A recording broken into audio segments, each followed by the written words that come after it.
श्री स्वामी समर्थ. रोजचं माझं रुटीन असतं, कारण की त्या दिवशी वेदला स्कूलला सुट्टी होती आणि मला लेट झालेलं उठायला, म्हणून मी 2 तास थोडी लेट उठली. तर मग माझे सर्वच कामं राहून गेले.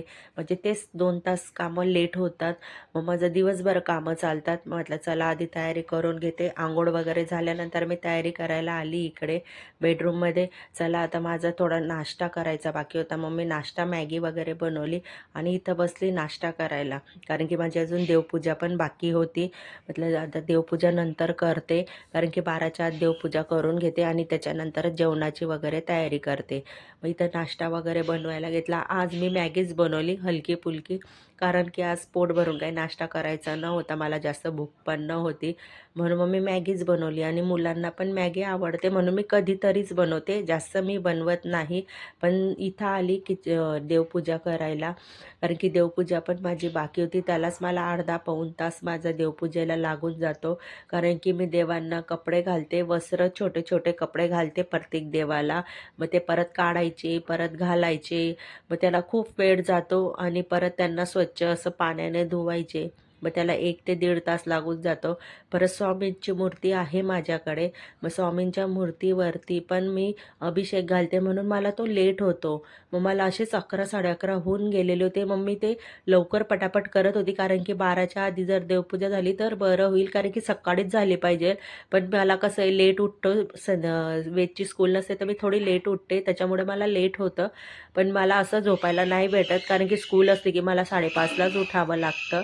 म्हणून मग मी थोडी लेटच करत असते. सुट्टीच्या दिवशी निवांत अशी दिवसभर कामं चालतात माझे. उठली पटकन आणि मग म्हटलं चला आता देवपूजा झाल्यानंतर आपण आता घरातली काय भाजी बनवायची, कारण की माझ्या डोक्यामध्ये तेच होतं, काय भाजी बनवायची, सारखा तोच तोच विषय चालू होता. मग मी म्हटलं चला आता काहीतरी बघूया फ्रीजमध्ये आणि मग बनवू हे भाजी. गेली फ्रीजजवळ तर दिसले वटाणे वगैरे, मग ते सोलायला बसलेली. म्हटलं चला आता वटाणे सोलून घेते, याचीच भाजी बनवते, वटाणा आणि बटाट्याची भाजी बनवते. त्याला मला 15 ते 20 मिनटं गेलेले वटाणे सोलायला. आणि मग तिकडे किचनमध्ये म्हटलं आता हे ठेवते आणि इकडे घरातली थोडी साफसफाई करून घेते, कारण की सकाळीच पसारा तसाच पडलेला होता. मग इथं आली की तर पुरा हॉल आणि 2 बेडरूम सर्व साफ करून घेतले मस्त स्वच्छपैकी. आणि म्हटलं आता झाडू मारून घेते, कचरा वगैरे काढून घेते. कचरा वगैरे काढायला आली, मग ते लादी पुसायची होती, पण लादी म्हटलं आता नंतरच पुसेल जेवण वगैरे झाल्यानंतर, कारण की परत कचरा होतो. मग लादी मी लास्टच पुसते सर्वात शेवटी. इथं पूर्ण लादी वगैरे पुसली, आता थोडं निवांत बसेल म्हटलं. इथं बसायला आली, थोडी सोनूशा गप्पा मारलेल्या. आमच्याकडे सोनू म्हणजे पॅरोट आहे आणि तो खूप मस्त असा घरामध्ये मोकळा असतो आणि त्याला पण गप्पा मारायला आवडतात, बोलायला असे माणसं लागतात. मी पण त्याच्याशी थोडीशी गप्पा वगैरे मारली. याच्याशी गप्पा मारल्या तर खूप टाईमपास होतो, त्याच्यापेक्षा असं वाटतं की आता किचनमध्ये जायचं, कारण की जेवण बनवायचं बाकी होतं माझं.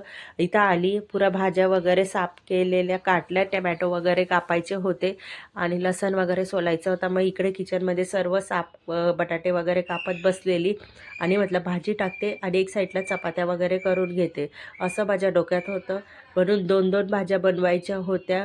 मिस्टर बोलले की एक टमॅटोची चटणी पण बनव, परत ती चटणीवरच वाढली, ती पण केली.